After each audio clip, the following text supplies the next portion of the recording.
Trauma Rockstars. This is Nami, and officially a Trauma Rockstar. A family friend that, more like family, that you've known me my entire life.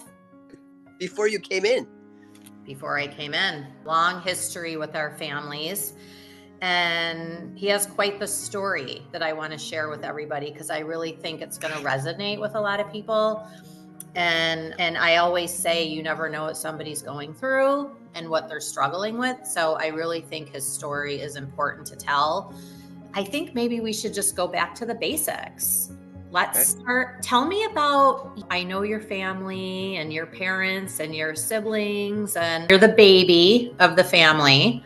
Yep. So tell me about, I think when we were talking, you started noticing things were different when you were as young as 2 years old.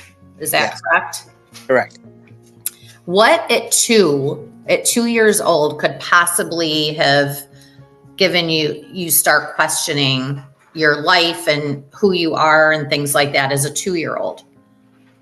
Well, I thought I was honestly sleeping because I myself as a girl, and my mind said, no, you're a boy. Mm-hmm. I was jumping on my mother's bed and I saw the dress going up and down, and I had little curls in my hair. My sisters treated me like a little doll because they were 13 and 9 years older than me. So I was always, made to be a little doll for them.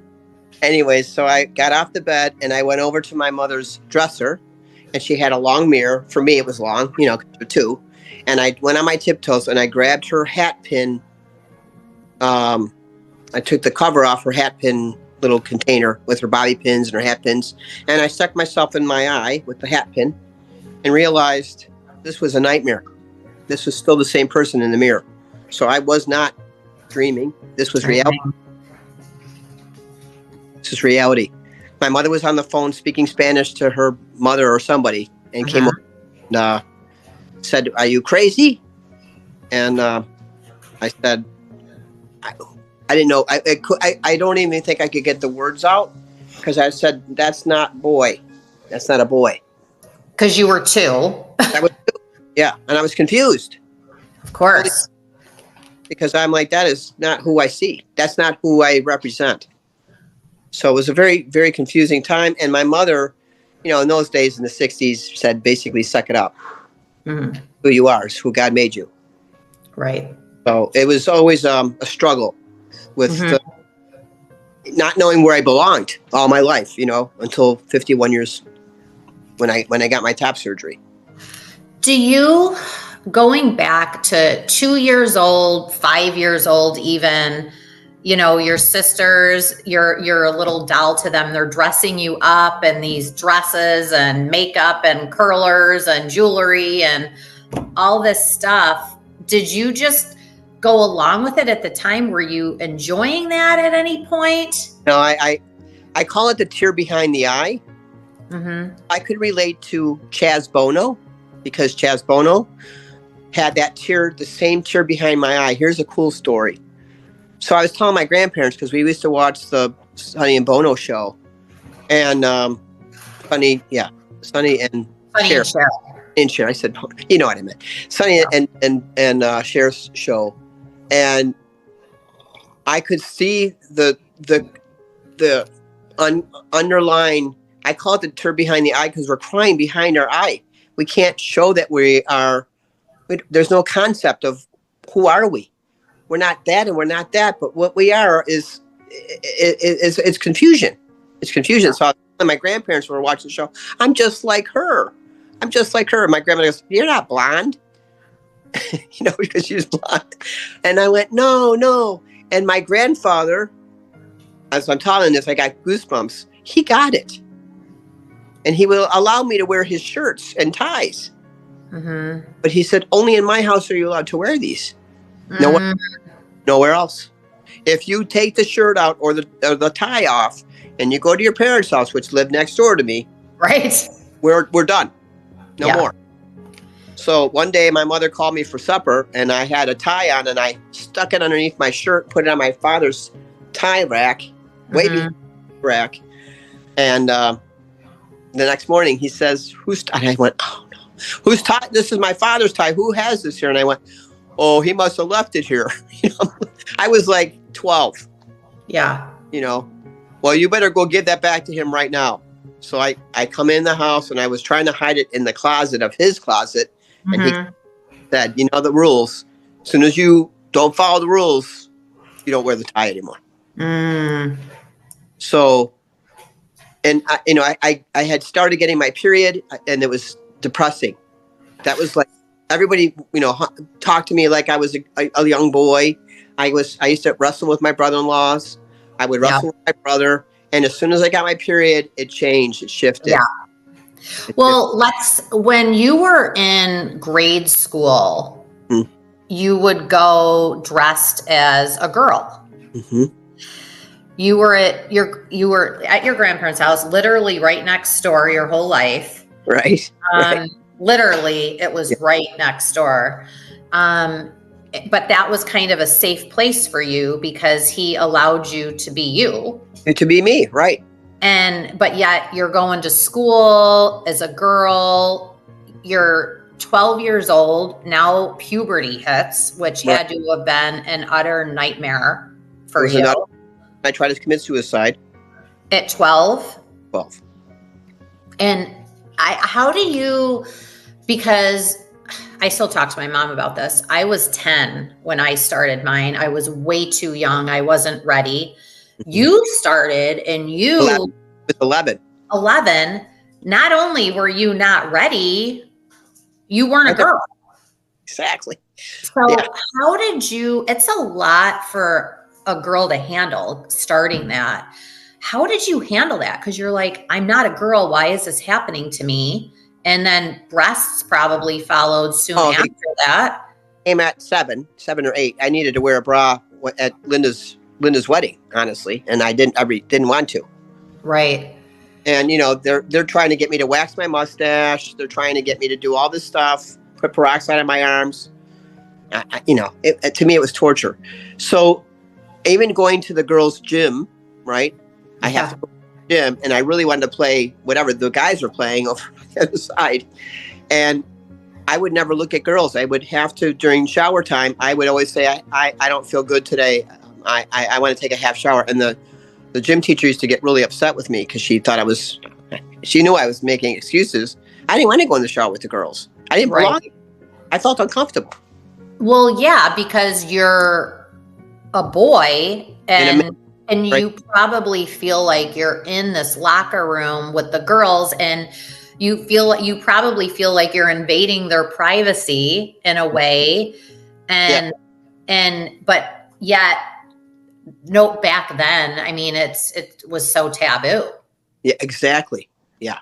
So I can't blame parents, because they didn't know. There was nothing to talk about then, Just at any point during school, like was it in high school or whatever, that you felt you could start to kind of dress more masculine? Yeah. So here's a cool story. I played drums. I figured you were going to have a good segue for this.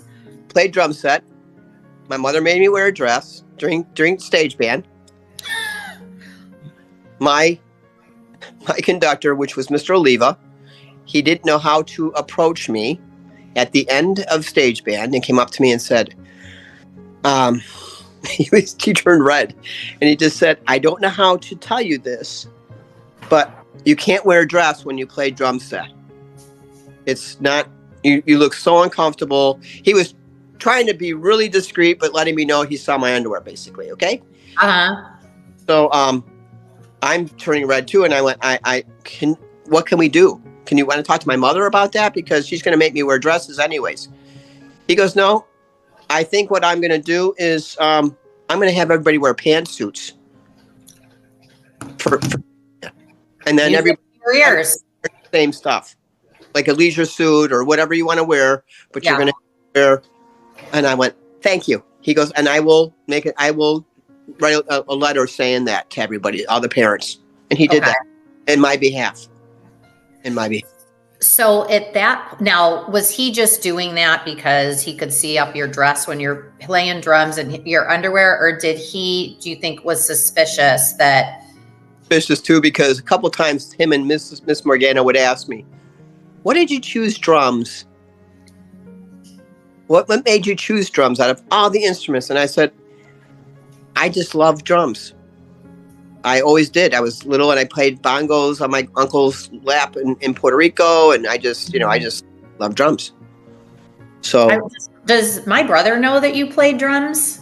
I think he did, because he was 2 when I went and played with your Aunt Donna.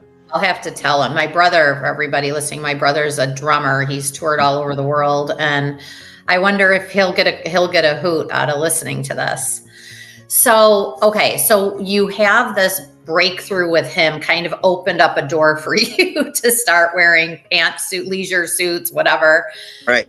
So at that point, were you able to just stop wearing dresses to school? Yeah, because I started arguing with my mother that I Okay. was, oh, nobody's wearing them. Why are you making me? Yeah. This is now, I would say this is now the 70s. We don't do that anymore. Yeah. Whatever. So Yeah. And at that point, you probably couldn't get out of high school fast enough.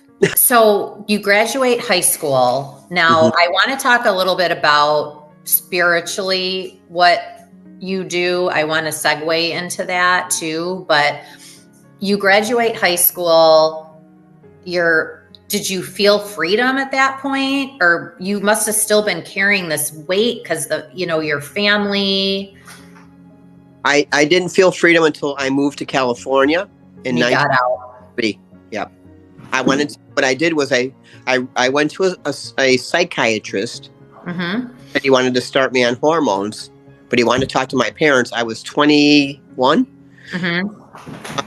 You don't want to talk to my parents. You don't, and they would never allow this. So he suggested that I go to California because they were doing surgeries then. Mm-hmm. Turns out that they were $36,000 back then. And I was when I got to California, I was a preschool aide teacher. Yeah. And I was making $3.75 because that was what the economy was then. Right. So I mean, $35,000 now is an astronomical amount of money. yeah, Let alone back then. and there was no guarantee about the top surgery. There was no guarantee then. Right. When you went to at the point, how old were you when you moved to California? 23.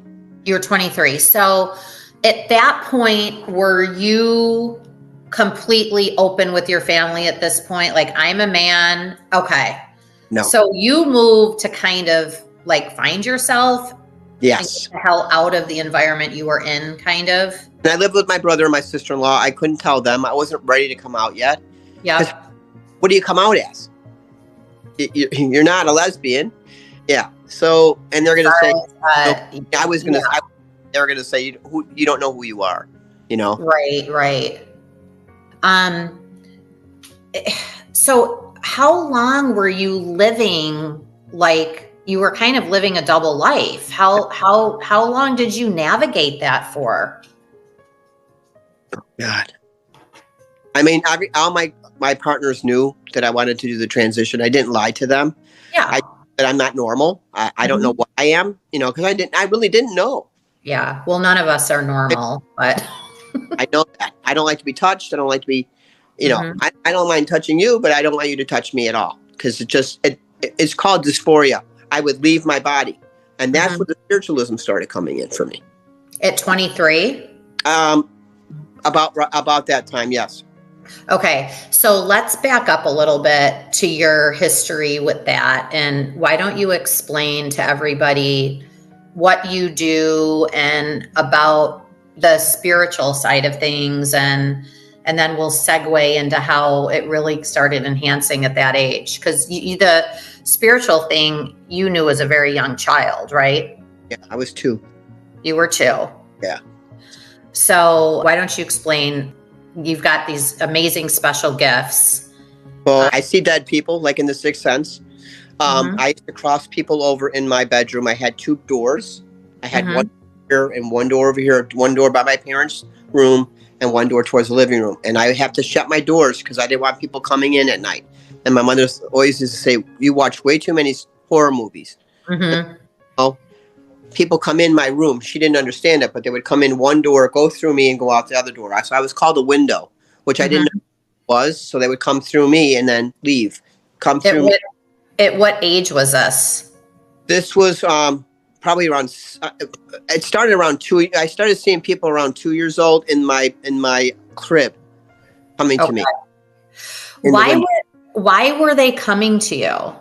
To cross them over. Okay. So they passed away. They were kind of stuck in wherever they get stuck. So they were using you as a tool to cross over. Portal as a window. Yeah. So, and I would let them come through me, not knowing that I had a choice. You know, you're little and you don't know if they're good or bad because everybody's good, right? Did it feel bad? Yes. Sometimes it did. And then my parents, thank God they're not alive anymore, they would do table tipping. Do you know what table tipping is? Where you take hands and you put them around the table and then you have the table lift up. So they would have me at 10, 11 years old lift the table up on 3 legs and then they tell me to go to bed. And I one night said, I'm not doing this anymore because there's bad people coming through your window. And my father said, if I see them, I'm going to go right through the window. I go, well, I'm going to join you. So, you know, that was their fun. Table tipping, doing seances, and then we'd go to Lilydale. Yeah. And they were all drinking. So what happens when you drink? Spirits come through, good or bad. And I would see them all. I would see every single thing coming through. When you say they would use you as like a portal, would these spirits literally come? Like, could you feel them going through your body? Yes. Like, what does that feel like? Awful. It feels like none of it was good in a positive way. Well, there was some that are good, but a lot of times I would be drained at school, and part of playing drums, you wake, right? And I really think that was like my clock. And I was not good in school. I was not good because I've got this body thing going on. Now I'm psychic, not knowing psychic, right?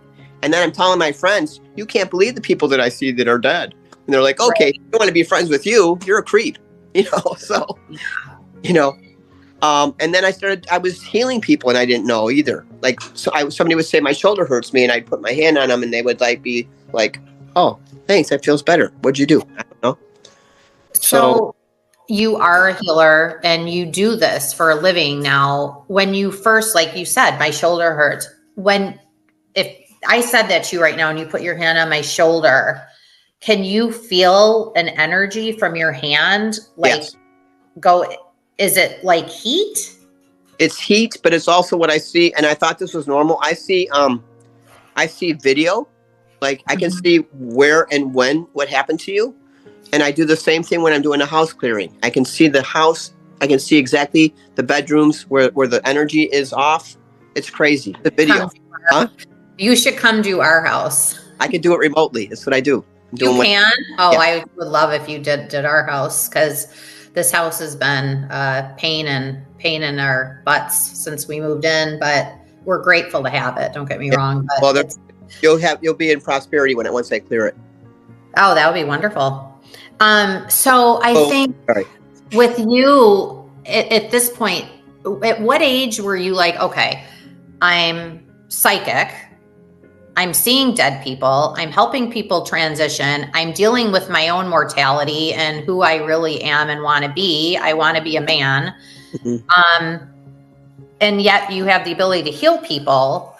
So when did you start kind of doing it more versus just kind of playing around with it, Yeah. So my mom died in 91, 31 years ago.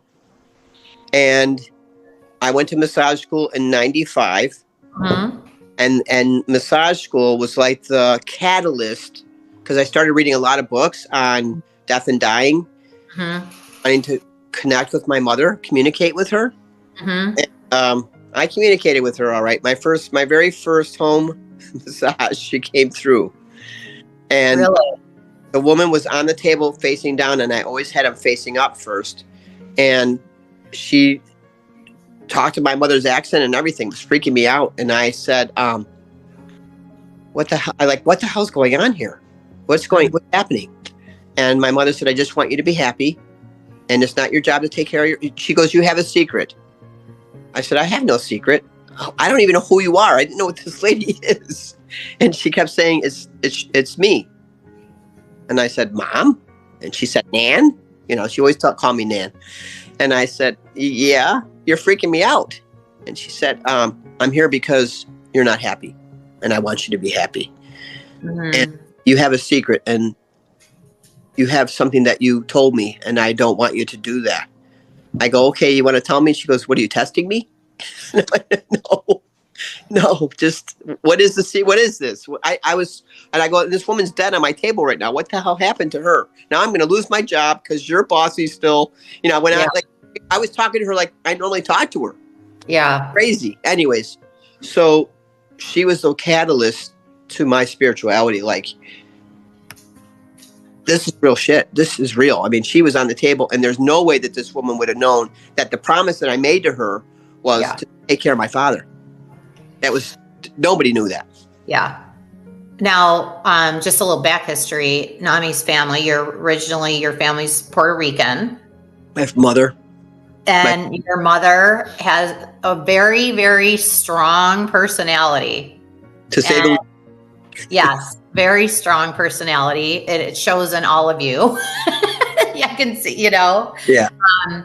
And once you got that visit from her, did you kind of feel at that point that it was a turning point? Mm-hmm. Absolutely. Okay. Absolutely. Plus, I was going to massage school and I was working on people, and they were like, you knew exactly where to go. How did you know? I don't know. I'm guided. I don't know. You know, I thought everybody did the same thing. I really did. You know. Yeah. And I tell people I was going to work for the hockey team. Mm-hmm. And, a guy said to me, I touched him on his cheek, and he said, "How did you know that hurt me?" Right there. And I said, I don't know. He goes, I got hit by a puck in my mouth here, and you just fixed it. I went, you know, that kind of stuff. So I just thought everybody did this. I didn't know that it was different. With that, so you're massaging a client and your mom shows up. Yeah. And Rose, right? Rose. Your mom was Rose. Yeah, I remember. Oh my gosh. And my father was Polish. Yep. So Rose shows up, and have you had a lot of interactions with her since then? No. Do you think that was just her coming to like wake me up? Okay. You've got gifts. Yeah. You know? And then I got really mad because I was like, they used to take me to Lilydale, and they would always the person would always talk about me, but I never understood what a gift was. What is a gift? This, you know, what does this mean? She said, I don't know, but we're going to go. We're not going to tell your father. I'm going to go without you. Him and me are going to go to Lilydale. So we would go in the fall to Lilydale and talk.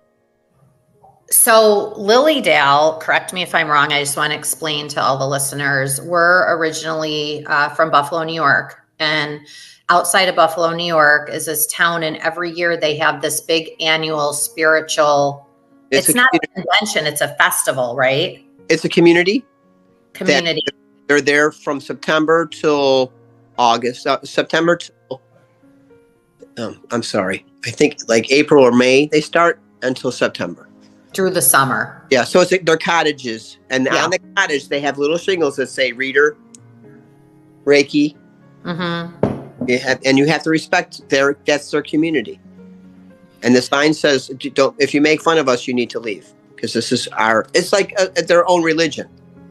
Yes. So when most people like me would go to, you know, we'd want to just try and, I don't know, get some answers, have, you know, a reading.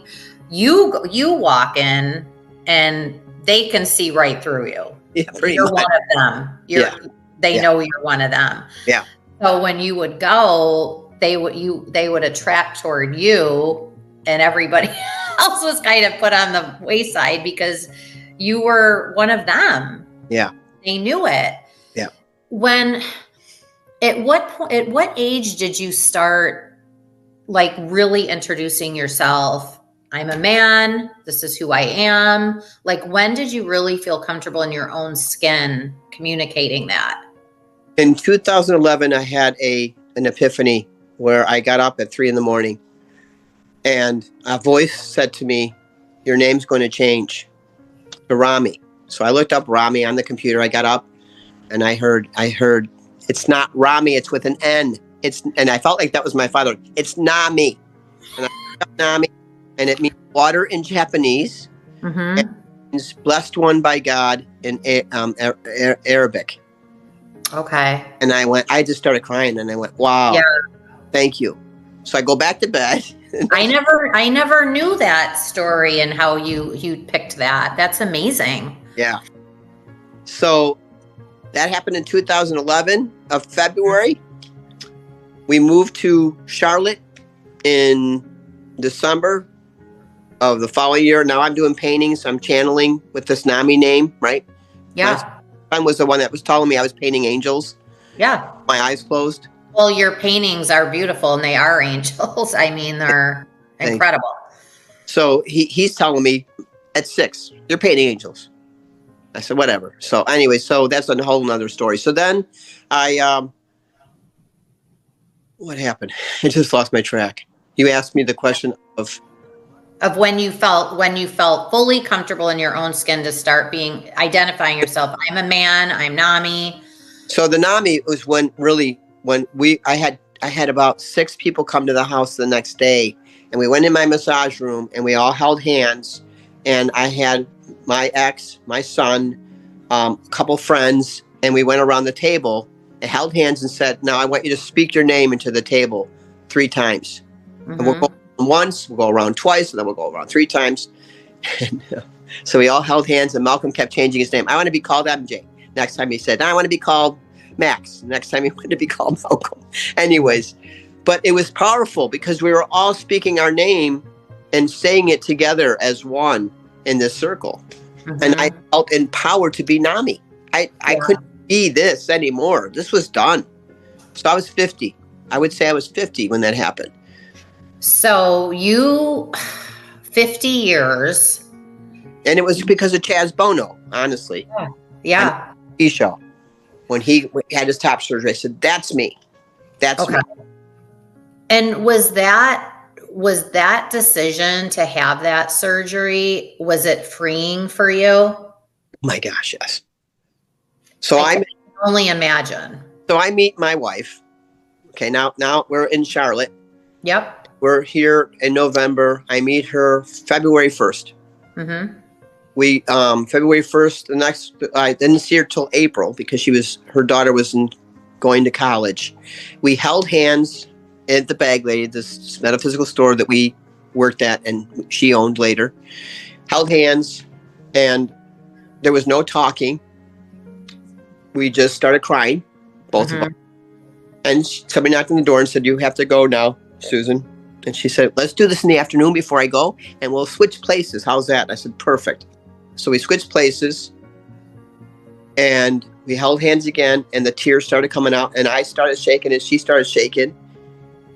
And she goes, "Oh shit, I got to go to a Reiki session." And I go, "You can't just leave me hanging. What just happened?"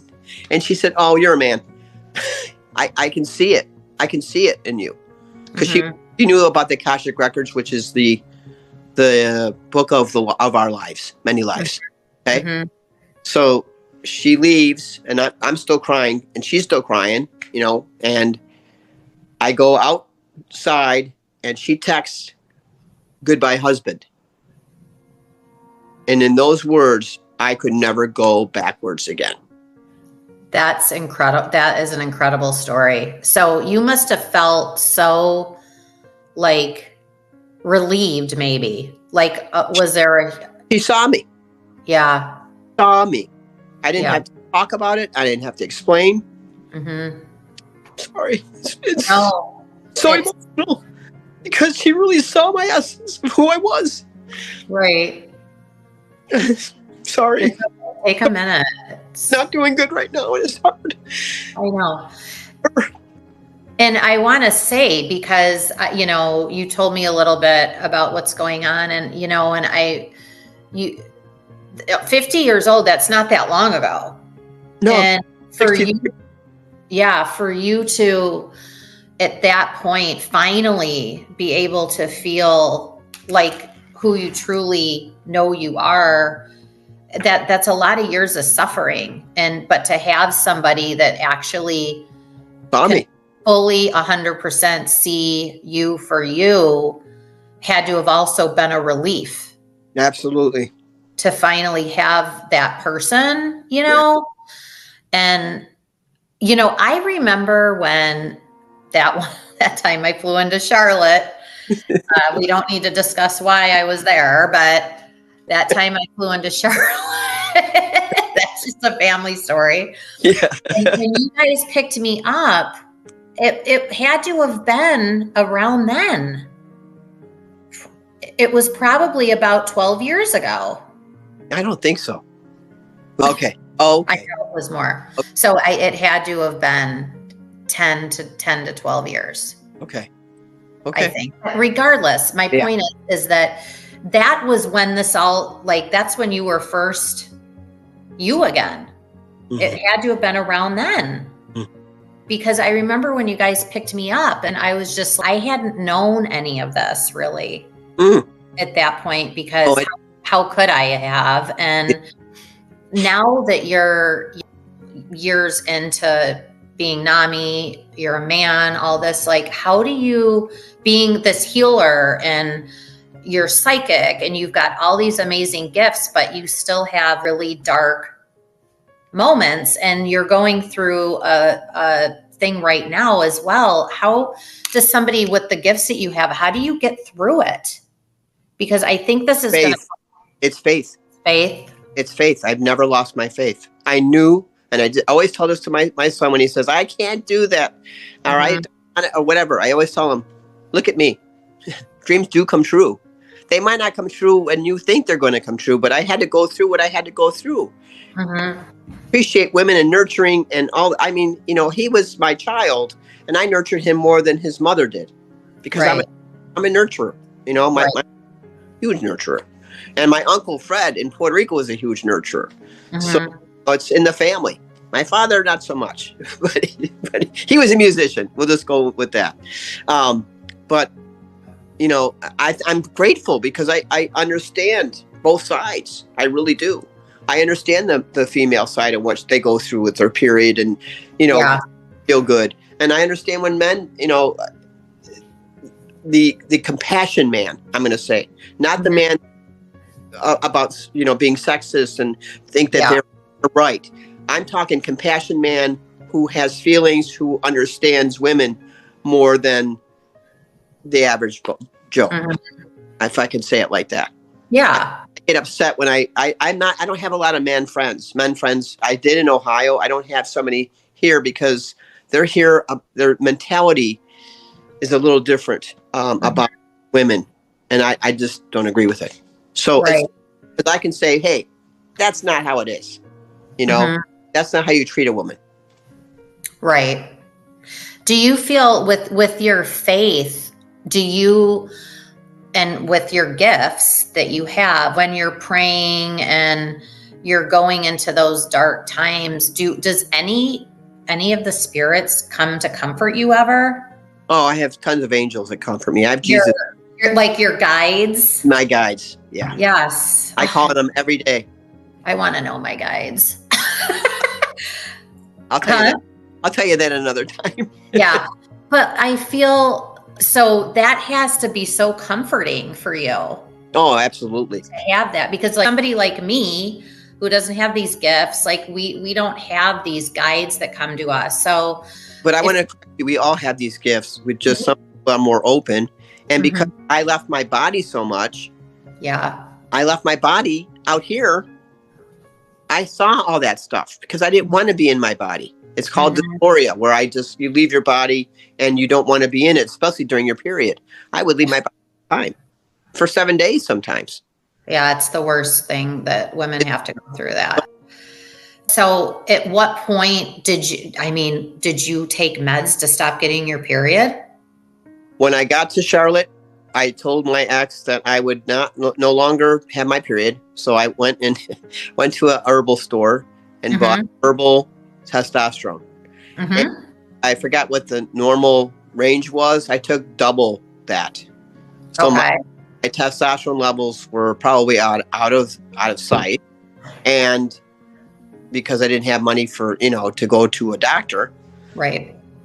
I was doing the herbal, and it really screwed me up because now I don't have my period, but I'm also rage now. I have rage. I have anger for being this all those years. Too much testosterone. It much, and then I double dosed because now I'm taking the shot because I didn't want to have my period. And Susan, my partner of the time, said, "You can't be doing. You're not doing both, are you?" I went, "Yeah, no. You need to do one or the other, but you can't be doing both." Yeah, that I know, and I could see like how you're just probably desperate. Like you didn't care. You just don't want it, and you don't care what you have to do to not have it. Right. Yeah. So my first dose of testosterone was very low because he just see how my body adapted to it. He didn't know my range of testosterone. He had nothing to compare it to. So he gave me a very low dosage, and I think he was probably sorry because when I talked to him on the phone, I'm like, "Man, I got my period. I don't want this. We're gonna have to double dose or something because." And then he did, and then he sent me to a doctor. He not only sent me to a doctor, I was also going to and I want to say this, you have to go to counseling. You can't just take testosterone. I did it because I was 51 years old, but you have to go through counseling. I couldn't get my top surgery until I went through counseling, explained all that stuff. Yeah. So the thing what the counselor said to me, which made an aha moment for me. It's not who you go to bed with, it's who you go to bed as. And that was an aha moment for me that brought tears to mine and Susan's eyes. Right. Because I go to bed as a lesbian. I don't go to bed as a female. Right. So I'm just sharing that was an aha moment that I needed to hear because now I finally belong somewhere. I finally don't go crazy. When did you have your top surgery? I had it at 51. Okay. So that's still pretty recent. I mean, so 50 was a breakthrough year for you. 51, you got to have your surgery and your period stopped. Thank God. I don't wish them on anybody, quite honestly. And with all of that, did you finally feel 100% yourself? As soon as I got out of top surgery, Linda, my sister, and Susan were there to pick me up, and another there to do Reiki. She did it the next day. I got out of the anesthesia, and I said to the nurse, apparently I said this 45 times, I want to go to lunch. I want to go to lunch. And the nurse finally said, "You said this like 45 times, sir. You can't go to lunch. You just had major surgery on your top. You're going to go home and take it." I go, "Fuck that. I just became a boy, a man. I'm going to lunch."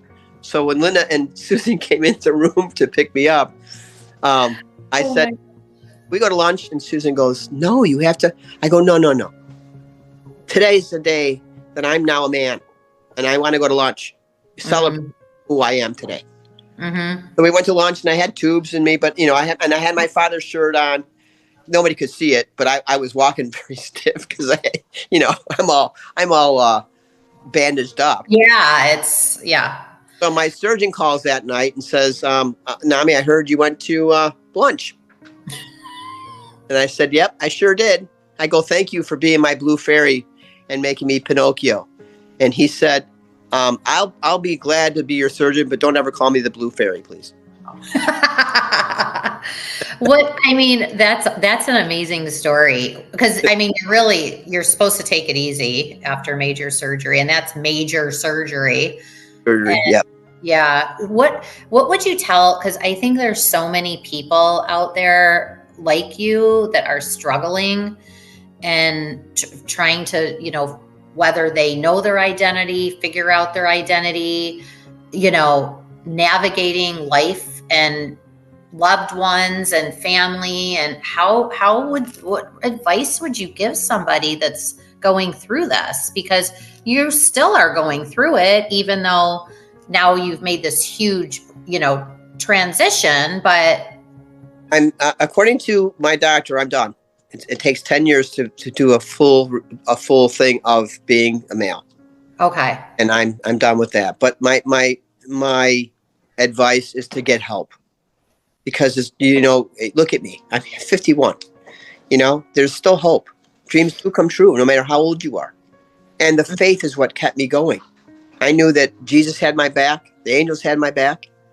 And like, what, as far as help out there, I know you had to go to psychology or psychiatry to get cleared for your surgery and stuff like that. But what other kind of help is available out there for people that are going through this that they might not know about? Or also, part of that, what has worked for you and hasn't worked for you? Oh, good question. Well, there's trans counselors that help. Mm-hmm. Now, I'm going to just tell you that my son needed counseling as well. Yeah. Because 7 when I was going through this, Mm-hmm. and he wasn't allowed to, and I didn't see him for 2 years during this. Mm-hmm. So it really messed him up as to his identity. Mm-hmm. Yeah. Because now he's like, okay, my mom was my mom, and now they're my dad, and what the heck is, where do I fit in? Right. So I'm going to suggest that a child needs counseling. Mm-hmm. And they need to have a counselor that has children or has or knows more about the issues of a child. Mm-hmm. My counselor was wonderful. Mm-hmm. He was really wonderful in the beginning, but he was a trans counselor. He was not a parent counselor. So you really need a parent counselor that will understand the child and help them through it. Malcolm wanted to see my tubes. He wanted to see he wanted to see all the stuff. Right. And right. I did as much as I could, but I was also, he was still little. So it was hard to navigate that with him. What about people who, I know you keep saying have faith and this and that, but I think there's probably so many people that are living in fear because of rejection and being heartbroken by people they care about in the world. Like, what do you say to them? And families reject us. Yes. Thank God for my family, because I felt they always knew something. They didn't know what it was. You've always been a very close family. Yeah. So, family is important, but if you can't get it from your own family, go to get a church, get people that understand you, because it's not over.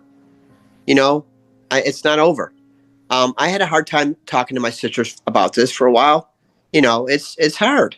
It is. They see me as a female, and now they're dying. They're seeing their sister die. So, and doing ceremony, I did a lot of ceremony, a lot of meditation. Yeah. Picturing myself as I am, always picturing myself as I am. Mm-hmm. And the funny thing is, when I would talk on a phone, I would not hear the voice that everybody else heard. I heard. So when I heard this voice come in, I was like, "Oh my God!" I even went into voice lessons because my voice was cracking at 50. Okay, so you don't think about that kind of stuff. So my stepson and my son were really like, you need to get your voice fixed, because you can't be cracking at 51 years old. I had pimples, I had acne. Yeah. So what I'm sharing with you is, have a community, have your best friends talk to you, because I guarantee they know something is wrong. And I don't want to say we're not wrong. There's a mismatch that they're not understanding, but if you explain it to them, I think that they will really understand. Or if they don't, you go and find help. Find help. There's plenty of help out there. We have a place called and I used to give to them. Oh, come on. It's for people that are LGBT, but for trans too. They help you. They have a closet there that you can get clothes, binders. So there's community outreach programs. Yeah. Right. Thank you. Yeah. Because what about somebody who they're so crippled in fear because of the rejection and what's the world going to be like? Do you think finding some kind of support group like that, where they can help them get through to their friends and family and help guide them through that? Yeah. And what I used to do was send articles to my sisters and my brother. Okay. I would send articles to them. You know, Okay. this is how I feel. The other thing that when I go to churches and I speak to churches and colleges and high schools, I would start off, and I wish I would have done this in the beginning, with Chaz Bono as Chastity, her dead name. And Chastity looked like she had diarrhea. She'd walk like a male, and she would hit her mother all the time. So I put that on without any volume so that they have to watch that in my speech. And there's not a dry eye in the audience because they can see it with the volume down. How uncomfortable they are. Do you feel like, looking back now, and this is a question that I've had to ask myself in my journey too, looking back, would you do anything different? And what would you say to that 2 and 5-year-old, like where you are now in your life? Like, what kind of advice would you give yourself? Everything's going to be okay. And you are going to be who you are. Don't give up. Don't ever give up. It's just such I feel like so many people, and it doesn't matter what kind of trauma, are suffering in silence. This is why I'm doing this, because I feel like there's so much. I think if people hear like your story and they realize, oh, okay, well, there probably is a community program, outreach program that I can at least start looking into, and they can find their people, you know? Right. And there is going to be people that unfortunately are not going to be as open and accept, but I don't talk to anymore. It's okay. I got to be me. You have to be your authentic self. Authentic, and they don't like it. Not on me. That's incredible. I guess, is there anything left that because I know you speak of this all the time. So what is one last parting words of inspiration, the healer, the psychic, NAMI, your authentic self? Like, what can you leave the world with? And I also want you to tell people how they can get a hold of you if they're interested in getting more information, looking at your beautiful artwork. And I'll also post it on this episode as well. It seems like when we're in the darkness is where, and your Aunt Marcia taught me this. I was 3 years old. And she said, she's passed away now. In the darkness, there's always the light. Shine your light, right? Because the darkness won't get the light. It'll try, but it won't.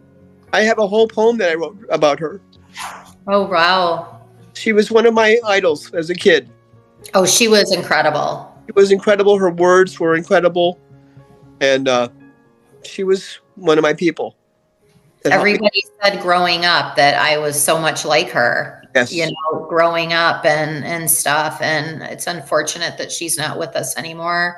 Yeah. She was in fact, she said, when we were walking with your mom and Aunt Donna, she said, I know you're psychic, but do you believe in Jesus? And I said, of course I do. Who do you think I get my gifts from? I told her. And she'd say, okay, I'll accept that. That's hysterical. And I think too, like the fact that she said that because I have a similar saying that's like that too, that just let your light shine through. And I think we need to remember that, because I still have dark times and get depressed and stuff like that. And I think I'm not helping the universe being this way, and I'm starting to get better at it. But it's a constant, it's an everyday journey. Yeah. Yeah. And we got to remember that our purpose is bigger than what, Susan's words, where you're not running away from something, you're running towards something bigger. Yeah. Yeah. Toward the life that you're supposed to be living. Oh, well, this is incredible. Thank you so much for being on this. And I am going to be in touch with you about cleansing this house, because that's what I do. I can see the inside of the house. It's crazy. But that's crazy. Yeah, that's it is. Well, thank you. All right. I know. Thank you. Love you. And have a great rest of your evening. And I'll be in touch with you soon. Okay. Bye. Thanks so much, Nami. Bye. You-